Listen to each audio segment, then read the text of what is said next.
प्रदेश ने इसमें कहा है कि राज्य सरकार को अपनी पुलिस पर भरोसा नहीं। मसला जांच की बारीकियों का है, सरकार की पुलिस का मामला नहीं है। सरकार की पुलिस भी जांच उसमें कर रही है और जितने लोगों के नाम हैं 12 लोग उसमें गिरफ्तार हुए हैं, वह भी पुलिस के माध्यम से हुआ है। राज्य की पुलिस के माध्यम से ही उसमें 2 बार इंक्वायरी हुई है। जितने लोगों के नाम आए हैं उनसे स्वतंत्र गवाहों के बयान हुए हैं, जांच प्रक्रिया की गई है, चालान पुटअप किया गया है, सब कुछ राज्य की पुलिस के माध्यम से हुआ है। कुछ और जांच की बात अगर हृदय में है ईश्वर जी के तो उसको पूरा होना चाहिए। इस सदन में उनके इस महाअभियान का, उनके इस न्याय के प्रति लड़ाई का सम्मान होना चाहिए और इसलिए इस काम को किया गया।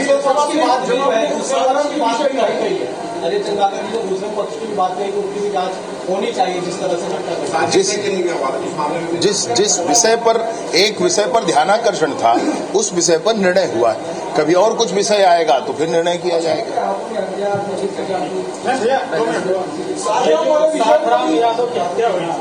उसमें जो आरोपी पकड़े गए थे उनका जो संबंध था वो आतंकी संगठनों से और उनका यहाँ सेल भी है, स्लीपर सेल भी, इसको तोड़ने के लिए सरकार की तरफ से क्या किया है? सर्वप्रथम तो आपको सबको ध्यान में है ये विषय कि छत्तीसगढ़ में ये पहला प्रकरण है जिसमें UAPA लगा है, अनलॉफुल एक्टिविटी प्रिवेंशन एक्ट ये लगा है। इससे पहले सिर्फ नक्सल घटनाओं पर यह लगा करता था।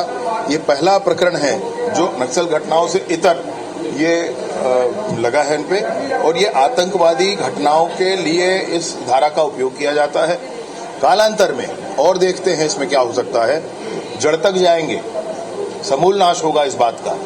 मैं बिल्कुल इस बात को आपसे कहना चाहता हूँ। दूसरा ये नाइट लैंडिंग के लिए बस्तर में क्या इंतजाम किया गया है?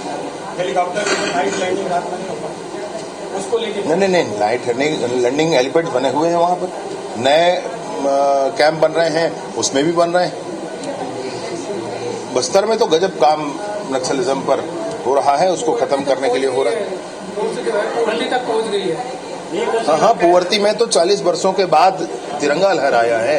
नौजवानों के ताकत से हुआ है सब कुछ, नौजवानों की भुजाओं की ताकत से हुआ है।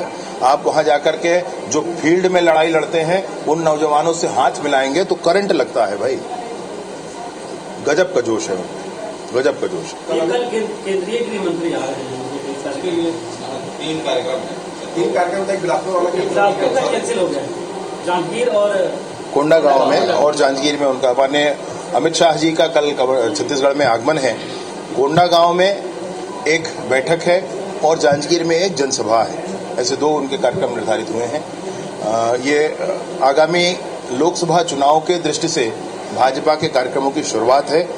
ये कार्यक्रम अब श्रृंखला में आगे बढ़ेंगे और भारतीय जनता पार्टी पूरी ताकत के साथ 11 की 11 सीटें जीतने के लिए अपना अभियान तेज करेगी। नहीं, अभी कोई ऐसी सूचना नहीं है और यह राजनीतिक विषयों को लेकर के आ रहे हैं, तो अभी वर्तमान में ये सिर्फ संगठनात्मक और राजनीतिक कार्यक्रम है।